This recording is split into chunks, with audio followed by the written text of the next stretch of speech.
আমাদের বাড়িটা না একদম রাস্তার ধারে, মানে একদম স্টেশনের গায়ে আমাদের বাড়ি। আর এদিকে লোক চলাচলটা একটু বেশি। আর আমাদের বাড়িটা একদম মুসলমান পাড়ার ভিতরে।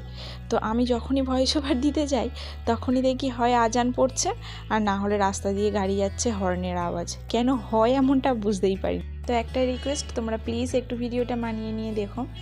যাই হোক, এদিকে চলে এসেছি আজ মেয়ের লাঞ্চ বক্স নিয়ে। তো লাঞ্চে আজকে ওকে দিলাম গোলা রুটি, আটা দিয়েই বানিয়েছি। আর সঙ্গে একটু দিলাম আলু ভাজা। আর একটা বাটিতে দেবো একটু ফলের মধ্যে ও বেশি খেতে ভালোবাসে পেয়ারাটা, তাই একটা পেয়ারা একটু টুকরো করে ওকে দিয়ে দিলাম। ওকে আমি ছোটোবেলার থেকে শিখিয়েছিলাম বন্ধুদের সঙ্গে যে কোনো জিনিস শেয়ার করে খেতে।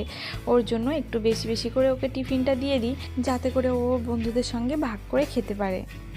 এই ধরনের টিফিনগুলো একদমই ভালোবাসে না, মানে এই যে আটার গোলা রুটি বা একটু ফল দিলাম, এগুলো একদমইও ভালোবাসে না। অগত্যা ওগুলো ওর খেতে হয়।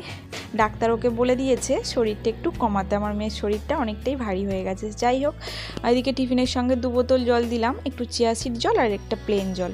ওদের স্কুলের জলটা ভালো না, যার জন্য 2 বোতল করে জল দিই, যাতে করে ওর না কোনো অসুবিধা হয়। আর ও আজ খেয়ে গেছিলো ইলিশ মাছের তরকারি আর ইলিশ মাছের তেল দিয়ে।